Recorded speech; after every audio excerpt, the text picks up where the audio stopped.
नमस्कार विद्यार्थियों, मैं Manish Kumar Sharma LCM science academy पर आप सभी प्यारे विद्यार्थियों का हार्दिक स्वागत और अभिनंदन करता हूं। विद्यार्थियों, हम बिहार बीएससी नर्सिंग 2023 के एंट्रेंस एग्जाम का सॉल्यूशन है वो कर रहे थे, जिसमें हमने बायोलॉजी के 100 क्वेश्चनों का सॉल्यूशन कर लिया था। केमिस्ट्री के 30 क्वेश्चंस का सॉल्यूशन है वो हमने कर दिया था। आज हम इस वीडियो में केमिस्ट्री के आगे के 35 क्वेश्चन वापिस से कर रहे हैं, ठीक है।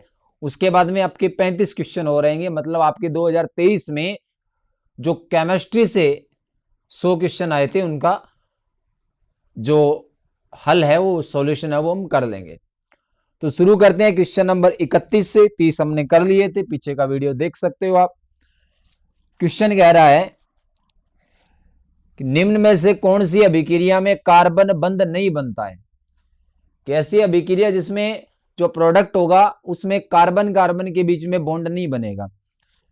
तो वोल्टेज अभिक्रिया आप सभी को पता होगा, एल्किल हैलाइड की सोडियम धातु के साथ में जब रिएक्शन करवाते हैं तो उससे अपने को एल्केन प्राप्त होता है। तो इसमें तो हो रहा है जी। फिटिंग अभिक्रिया, इसमें एरिल हैलाइड की मतलब ArX की सोडियम धातु के साथ क्रिया करवाते हैं, इसमें भी कार्बन बंध बनता है। राइमंड टिमोन अभिक्रिया, राइमंड टिमोन अभिक्रिया आप सारे जानते हो। जो फिनोल है उसकी क्रिया अपने करवाते हैं किससे? क्लोरोफॉर्म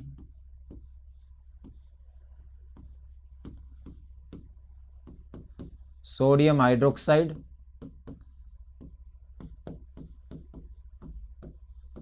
क्लोरोफॉर्म की उपस्थिति में तो ये बनता है। इसमें भी बन रहा है 2 हाइड्रोक्सी बेंजील्डिहाइड, ठीक है।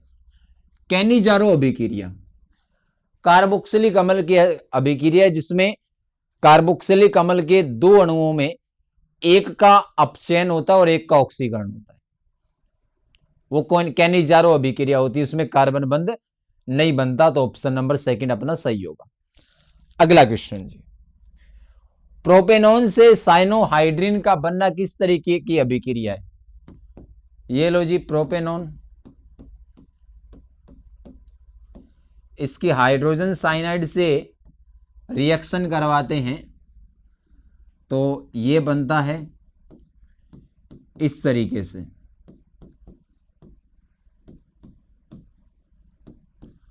और ये आपके कार्बोनिल समूह के यौगिकों की नाभिक रागी योगज अभिक्रिया, न्यूक्लियोफिलिक एडिशन, किस प्रकार की अभिक्रिया है? नाभिक रागी योगज अभिक्रिया का एग्जाम्पल है। अभिक्रिया पूछ सकता है, ठीक है। अगला क्वेश्चन जी, किस क्रिस्टल जालक की संकुलन क्षमता 68.02% होती है BCC की? इसकी होती है 74%। SCP इसकी भी 74%, इसकी लगभग 52% होती है। और BCC है, इसकी कितनी होती है? लगभग 68%। सिंपल सा क्वेश्चन, सॉलिड स्टेट से हट चुका है ये। अगला, आणविक भार मतलब द्रव्यमान संख्या परमाणु की योग होता है, किसका योग होता है? तो प्रोटॉन और न्यूट्रॉन की संख्या जो होती है उसको हम द्रव्यमान संख्या या परमाणु भार A कहते हैं। अगला, प्रति मोरकोनिकॉफ संकलन निम्न में से नहीं पाया जाता। ध्यान रखिएगा, चाहे मोरकोनिकॉफ हो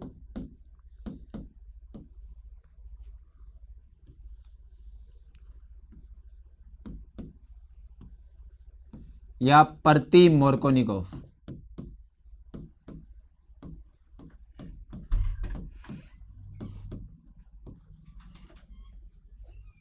दोनों की दोनों अभिक्रिया है वो कौन दर्शाती है? असममित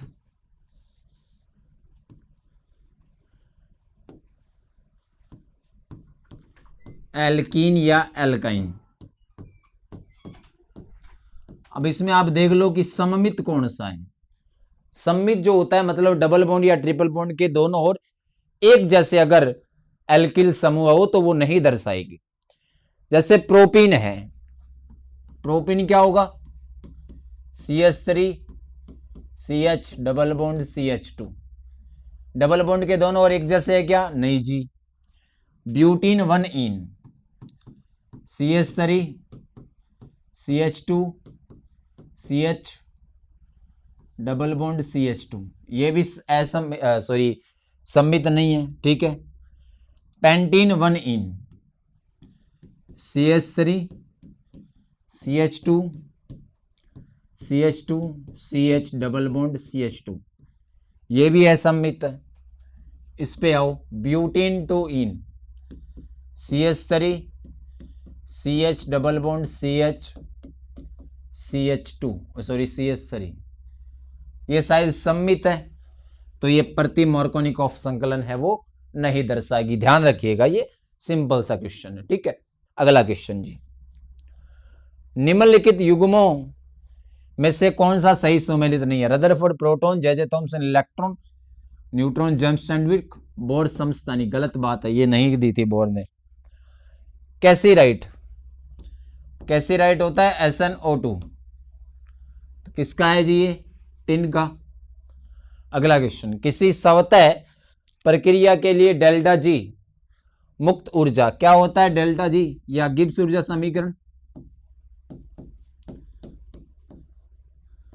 प्रश्न रसायन जो था उसमें से आया हुआ है, और आपको बताया था कि अधिशोषण एक स्वतः उत्प्रेरित या स्वतः प्रक्रिया है, अपने आप होने वाली, इसलिए इसका डेल्टा जी है वो क्या होता है, नेगेटिव।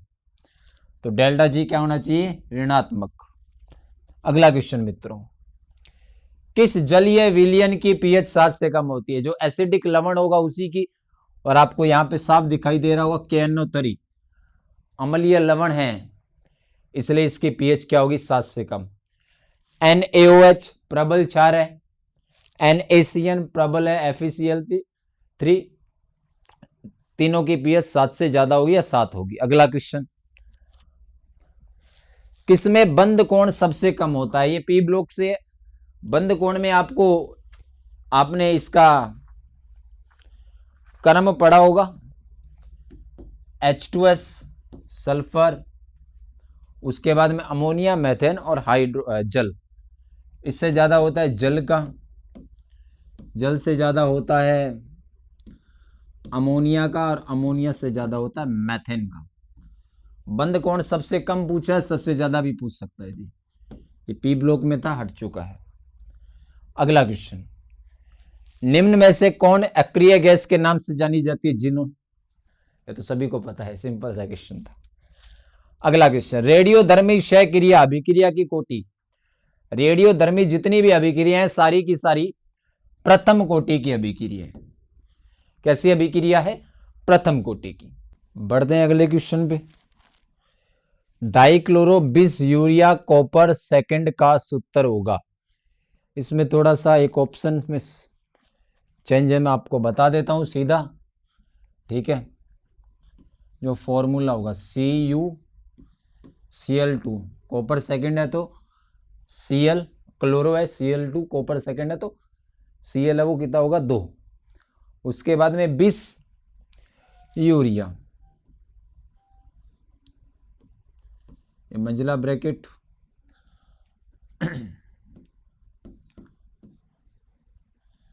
N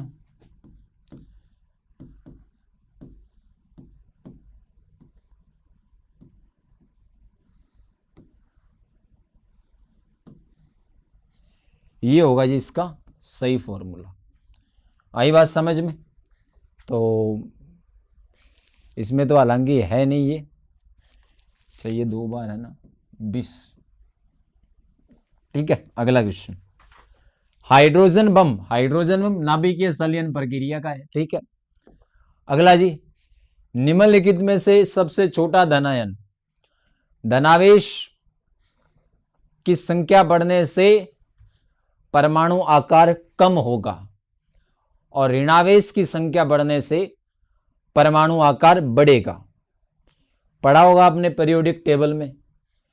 तो यहां पे सबसे अधिक धनायन Al+3 पर है, तो इसका आकार भी सबसे छोटा होता है। हालांकि आकार सीधा दिया नहीं है, आपको याद रखना है। आई बात समझ में। अगला क्वेश्चन, यदि विलयन का क्वथनांक T1 और विलायक का क्वथनांक T2 है, तो क्वथनांक में आपने यूनियन वगैरह पढ़ा होगा सॉल्यूशन में। तो क्वथनांक होता है विलयन माइनस विलायक।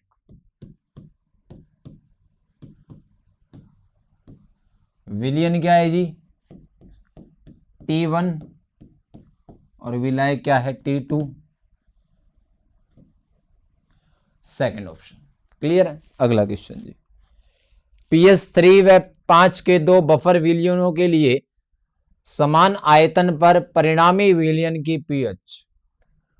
अच्छा क्वेश्चन। और 70 क्वेश्चन जो हमने अभी 70 क्वेश्चन के करीब कर लेंगे आज अपने, 65 सॉरी, उनमें सबसे मतलब टाइम लेने वाला क्वेश्चन यही है। ठीक है, पहला विलयन जो है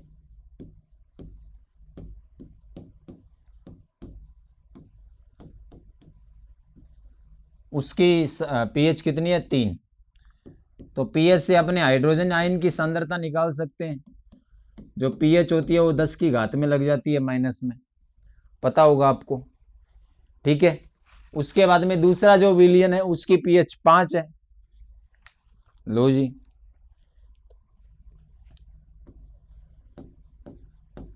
थोड़ा सा समझते जाइएगा। ठीक है,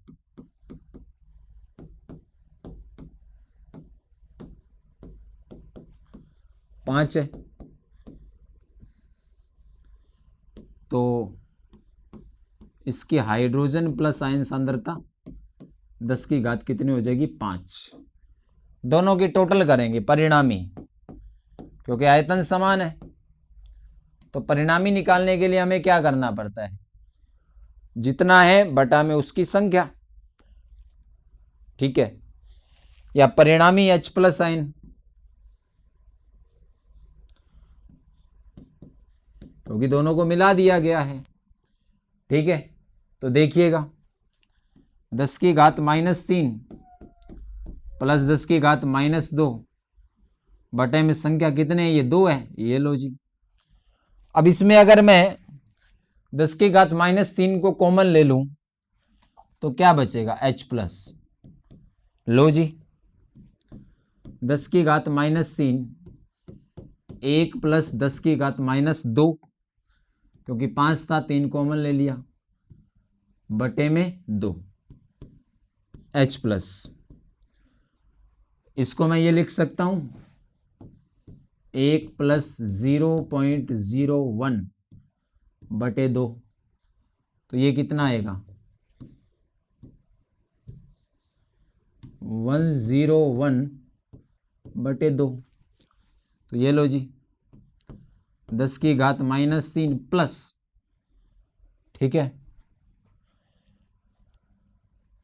एक मिनट एक बार चेक कर लेते हैं साथ ही साथ, कहीं गलती ना हो।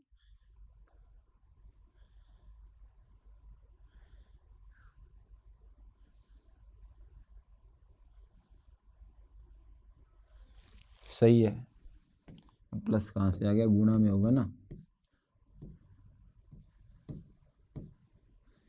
यही होगा। यहां तक कोई दिक्कत? देखो पहले हमने पहले विलयन के हाइड्रोजन आयन निकाले, दूसरे के दोनों का परिणाम ही निकाला। कॉमन लेके सोल्व करने के लिए कॉमन लेना पड़ेगा, और H+ आयन की सांद्रता निकाले। अभी भी थोड़ा सा और इसको करते हैं। इस 1.01 को क्या मैं ये लिख सकता हूं? इसी को 10.1 बटे 2 गुणा 10। तो यही लिख देता हूं यहां पे डायरेक्ट, क्योंकि हमें लॉग की फॉर्म में लेना है ना, इसलिए ये सब कर रहे हैं।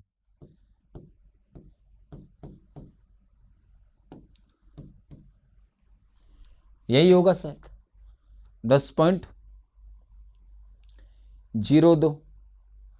ठीक है, और जब 10.02 को आप भाग दोगे 2 से तो हाइड्रोजन आयन की सांद्रता कितनी आएगी। अब ये 10 ऊपर ले जाऊं तो 10 की घात -4 गुणा 5.50, ये हाइड्रोजन आयन की क्या आ गई सांद्रता। कोई समस्या वापिस से सुन लीजिएगा। मैंने 10 की घात -3 कॉमन लिया तो ये रिजल्ट आया अपने पास।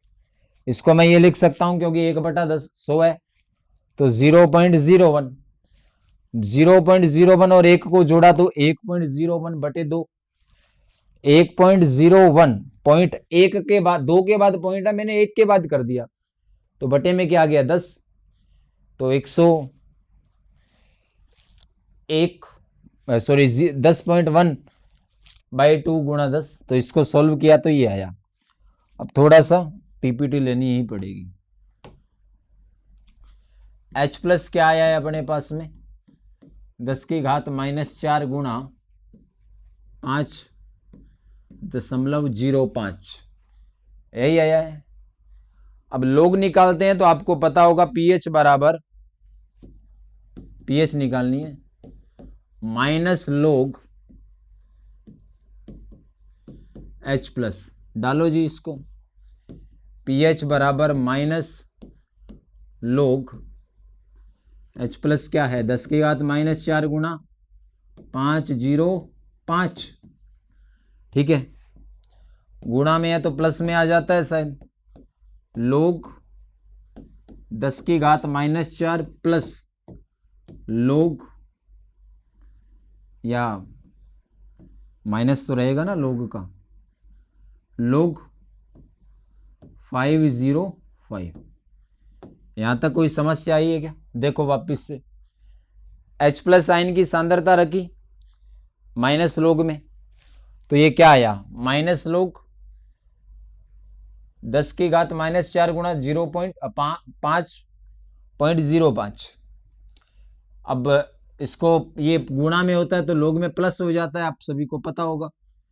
तो पहले एक बार इसके साथ लिखा log और फिर इसके साथ, ये -4 घात में होता है वो आगे आ जाता है 4 माइनस log 505 का अगर निकालें log तो आता है ये 0.70 के करीब।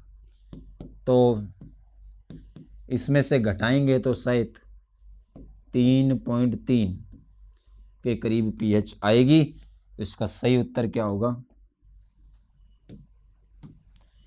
3.3।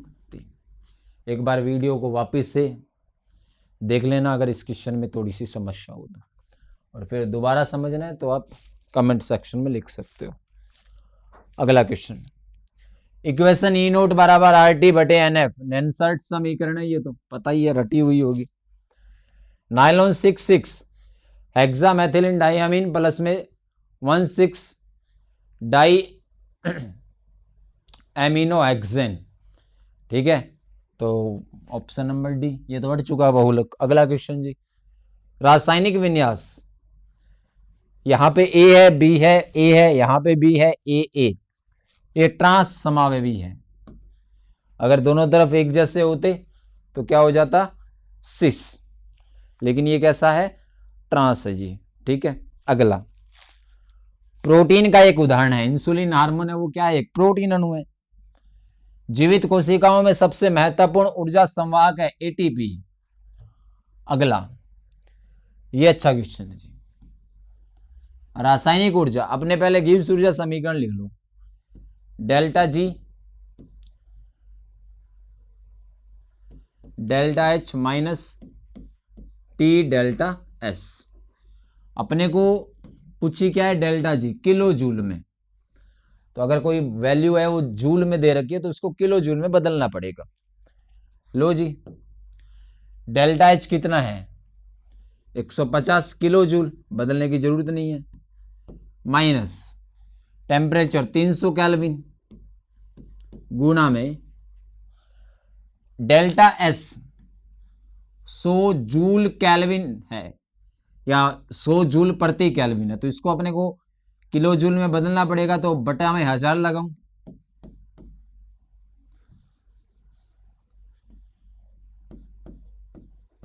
कोई समस्या? ये लो जी,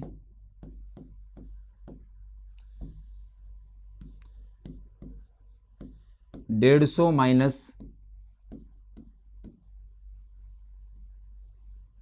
बटे में 1000, 3 जीरो से 3 जीरो कैंसिल, 150 माइनस 30, तो डेल्टा जी कितना आ जाएगा? 120 किलो जूल। Option second. अगला क्वेश्चन, प्लेटिनम इलेक्ट्रॉन द्वारा तनु H2SO4 का विद्युत अपघट्य करने पर कैथोड पर H2SO4 होगी, तो कैथोड पर कौन सी गैस निकलेगी? हाइड्रोजन ही गैस प्राप्त होगी। अगला क्वेश्चन जी, काला सल्फाइड जब ओजोन, काला सल्फाइड होता है PbS lead sulphide plus ozone, ठीक है, क्रिया करवाते हैं तो सफेद हो जाता है, और सफेद रोगी जो योगी का वो क्या होगा?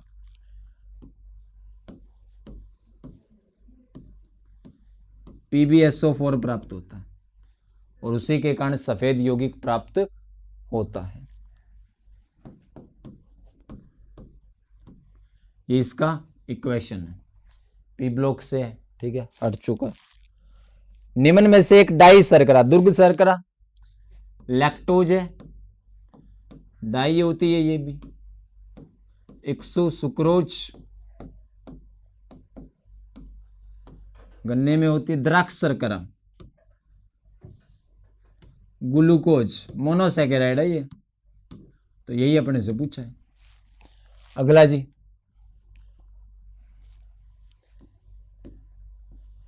एन कक्षा की ऊर्जा -13.6 गुणा Z square upon N square. पूछा कौन सा है? प्रथम उत्तेजित अवस्था। प्रथम उत्तेजित अवस्था है मतलब मूल अवस्था कौन सी है? दूसरी, तो लगाओ मान -13.6 गुणा हाइड्रोजन परमाणु है तो 1 का स्क्वायर बटे 2 का स्क्वायर,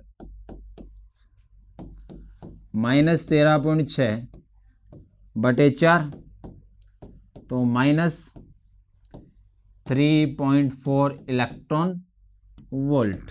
थर्ड ऑप्शन, ये अच्छा क्वेश्चन था भी, ठीक है। एफसीसी संरचना में चतुष्फलकीय रिक्तिकों की संख्या किसमें पूछी है? एफसीसी में। चतुष्फलकीय रिक्तिका है वो याद रखिएगा क्या होती है? 2n, परमाणुओं की संख्या की दुगुनी। और अष्टफलकीय पूछे तो ये परमाणुओं की संख्या के बराबर होती है। एफसीसी में n बराबर कितना होता है? 4, तो चतुष्फलकीय कितनी आ जाएगी? 8। सिंपल सा क्वेश्चन है। अगला, KMnO4 का समतुल्य द्रव्यमान क्या होगा? क्षारीय माध्यम में एक ऑक्सीकारक है KMnO4, इसका आपसे पूछा है क्या? समतुल्य द्रव्यमान। देखो जी, KMnO4 बिल्कुल बेसिक का क्वेश्चन है ये। पोटेशियम का होता है 39 प्लस मैग्नीज का होता है 55 प्लस 4 गुना ऑक्सीजन का होता है 16। 39 प्लस 55 प्लस 64 कितना आ जाएगा? टोटल करो, 158, 158। अगला क्वेश्चन, एक रेडियो सक्रिय तत्व है, ठीक है, मान लीजिए बात है रेडियो सक्रिय तत्व, और इस रेडियो सक्रिय तत्व वो कमरे के फर्श पर फैल जाता है, ठीक है, मान ली बात, फैल गया फर्श पे। अर्ध आयुकाल 30 दिन है। यदि प्रारंभिक सांद्रता अनुमेय मान का 10 गुना है, मतलब प्रारंभिक सांद्रता है वो अब जो मान है उसकी 10 गुना है, तो कितने दिनों बाद कमरे में प्रवेश करना सुरक्षित होगा? टाइम पूछा है। टाइम होता है n गुना t हाफ, मतलब अर्ध आयुकाल की संख्या को गुणा करेंगे तो समय आ जाएगा। अब अपने को n निकालना है, अर्ध आयुकाल की संख्या। तो इसके लिए फॉर्मूला होता है n is equal to n naught 1/2 की पावर n। कोई समस्या? प्रारंभिक सांद्रता की 10 गुना हो जाती है, तो n है वो क्या होगी, n नोट बाई 10। तो रखो मान n नोट बट्टे 10 बराबर n नोट 1/2 की पावर n। n नोट से n नोट कैंसिल आउट हो गया, 1/10 बराबर 1/2 की पावर n। अंश हर बराबर है, तो इसको मैं लिख सकता हूं 10 बराबर 2 की पावर n। कोई समस्या? दोनों तरफ लोग लेते हैं जी, ठीक है। तो log 10 बराबर n log 2। कोई समस्या? तो यहां से n आ जाएगा log 2। अच्छा, इधर 10 लगाना भूल गया मैं, बटे में log 10।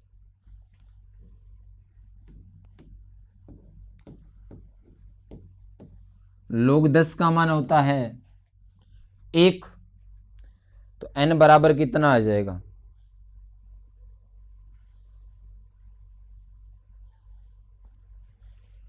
log 2 का मान, सॉरी उल्टा कर दिया, ये इसके बटे में आएगा log 2। तो n बराबर, सही है ना, 1/0.3, लगभग इतना ही होता है, 0.302, ठीक है। तो यहां से n का मान आ जाएगा, 1000 से गुणा करेंगे तो 0.99, 3 के करीब आएगा, है ना।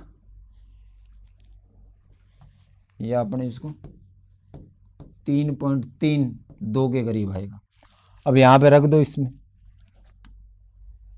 इसको सॉल्व करोगे ना आप, 1/0, क्योंकि ऊपर पॉइंट हटाएंगे तो 1000 लग जाएगा, ठीक है, और फिर सॉल्व करोगे तो आ जाएगा।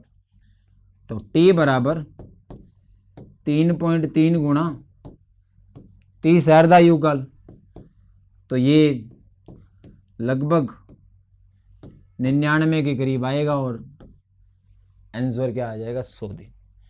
कुछ नहीं करना, सिंपल सा क्वेश्चन है, एक बार वापस से देख लीजिएगा। NaCl क्रिस्टल के पीले रंग का कारण कौन है? तो आपने दोष पढ़े होंगे, अब तो हट चुका है ये। F के अंदर के कारण होता है, पीला, गुलाबी, लाल, ठीक है, अलग अलग ठोसों का, तो ये हट चुका है वैसे, ठीक है, फिर भी आपको बता दिया। समान विलायक में विभिन्न गैर वाष्पशील और गैर आयनिक विलयन में क्या होगा, जब विलय है वो सममोलीय है, मोलों की संख्या समान है, तो क्वथनांक और हिमांक दोनों ही क्या होंगे, समान होंगे, मोललता समान आएगी।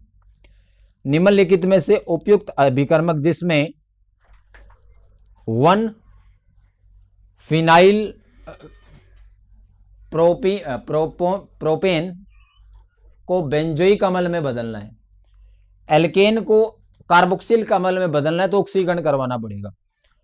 और सबसे प्रबल ऑक्सीकारक है वो कौन है, KMnO4, ठीक है। देखो ना, 1 फिनाइल प्रोपेन को बेंजोइक अम्ल में बदलना है, तो ऑक्सीकारक यूज होगा KMnO4। अगला, ElOH3 विलयन के स्कंदन में निम्नलिखित में सबसे अधिक प्रभावशाली कौन होगा, जिसमें इसके बराबर होगा क्या, जो वांट ऑफ गुणांक है, ठीक है, +3 आएगा दोनों में। अगला क्वेश्चन, निम्नलिखित में से कौन सा आयोडोफार्म परीक्षण नहीं देगा? एसिटोफिनोन देगा, पेंटेन-टूओन देगा, एथेनॉल भी देगा, प्रोपेन 1 ऑल नहीं देगा। जिस समूह के साथ जुड़ा उसके साथ कम से कम एक मैथिल समूह जुड़ा होना जरूरी है, तभी आयोडोफॉर्म या हेलोफॉर्म परीक्षण है वो दिया जाता है। तो ये थे हमारे मित्रों 35 क्वेश्चन। अच्छे क्वेश्चन है ये, इस पार्ट में अच्छे क्वेश्चन मिले हैं आपको, तो इनको देख लेना। 2-3 न्यूमेरिकल आपको करवाई हैं, उनको एक बार वापस से रिवाइज करके देख लेना। समझ में ना आए कमेंट में लिख देना, एक अलग से वीडियो बना देंगे छोटी सी, उसमें बता देंगे। आई बात समझ में? तो मिलते हैं अगले 35 क्वेश्चन के साथ जल्द ही। तब तक आप पढ़ते रहिए, ध्यान रखिए अपना, मस्त रहिए, तनाव मुक्त रहिए। आप सभी का जुड़े रहने के लिए बहुत बहुत धन्यवाद। इस वीडियो को आप साझा भी कर सकते हो, लाइक भी कर सकते हो, चैनल के साथ जुड़ भी सकते हो। आप सभी का जुड़े रहने के लिए बहुत बहुत धन्यवाद। जय हिंद, जय भारत, जय मां भारती।